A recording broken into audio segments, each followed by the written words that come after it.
As discussed in the lesson on diatonic harmony, we can build a triad on any major scale degree, using only pitch classes belonging to the key.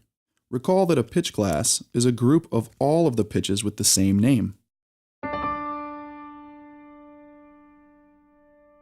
The resultant chords will have predictable qualities: major, minor, minor, major, major, minor, diminished. Chords built in this way are referred to as diatonic chords, or diatonic harmonies, for they use only the members of the diatonic major scale. Diatonic harmonies are incredibly versatile. It is possible to create an infinite number of melodies and chord progressions using only the pitch classes of a single major scale. At times, however, you may feel limited by this collection of chords. You may feel compelled to explore the possibilities of non-diatonic harmonies, chromatic chords whose pitches are derived from outside of the home key. Experimenting with such harmonies can be an exciting way to enliven a composition, or to lend dramatic weight to a particular moment in a song. In this lesson, we will look at two techniques for expanding your harmonic vocabulary and broadening your artistic palette. This lesson will also provide brief technical explanations for how such non-diatonic chords function, but its primary purpose is to equip you with new, creative ways of thinking about harmony. One of the easiest ways to experiment with chromatic harmony is to change the quality of an existing chord. Take the third chord in this progression, the F major subdominant chord, or the 4 chord. An F major chord is built from the pitch classes F, A, and C. We can change the quality of this chord to minor by simply lowering the chordal third, A, to A flat. Listen to the subtle variation between the two progressions.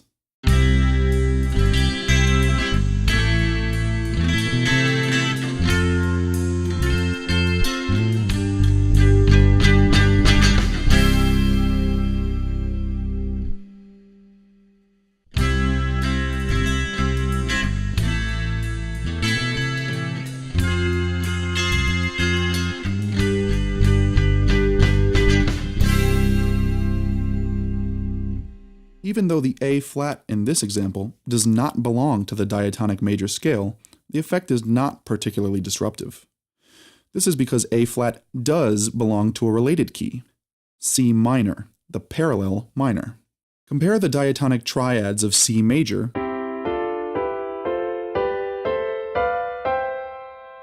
and C minor.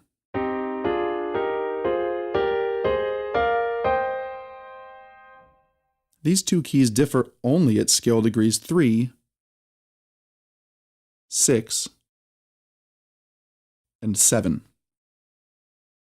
Now notice the similarities between the corresponding triads. The triads built on scale degree 4, for example, differ by only one note. When we lower the third of a 4 chord in a major key like this, you can think of it as borrowing the minor 4 chord from the parallel minor key. This is sometimes referred to as modal mixture, since it mixes the pitches of the major and minor modes. Other common borrowed chords from the parallel minor are the flat 6, flat 7, flat 3, and minor 1 chords. In other cases, changing a chord's quality will have the effect of shifting the listener's sense of tonality. This progression in C major uses only diatonic harmonies. Let's alter the quality of the D minor 2 chord this time. If we raise the chordal third by a half step, the resultant F sharp has an interesting effect on the chord that follows. A half step below G, F sharp sounds like a leading tone in the key of G major. The progression D major to G major correspondingly sounds like a dominant harmony moving to tonic. The G major chord, though still a dominant harmony itself in the overall key of C major, sounds temporarily like a tonic. It is said to be tonicized by the preceding D major chord.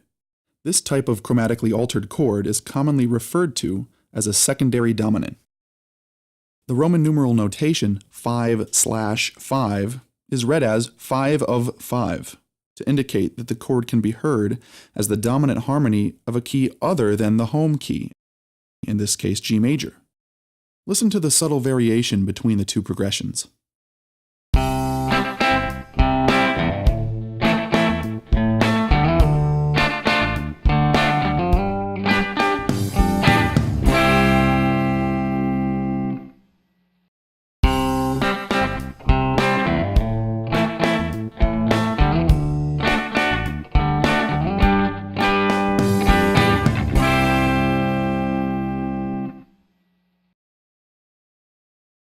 With the exception of diminished chords, any diatonic harmony can be tonicized in this manner.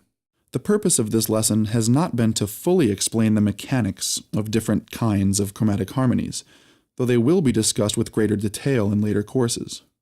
Instead, it has been intended to familiarize you with the kinds of techniques used to incorporate chords outside a single diatonic system. Experiment on your own and explore the possibilities offered by these non-diatonic chords.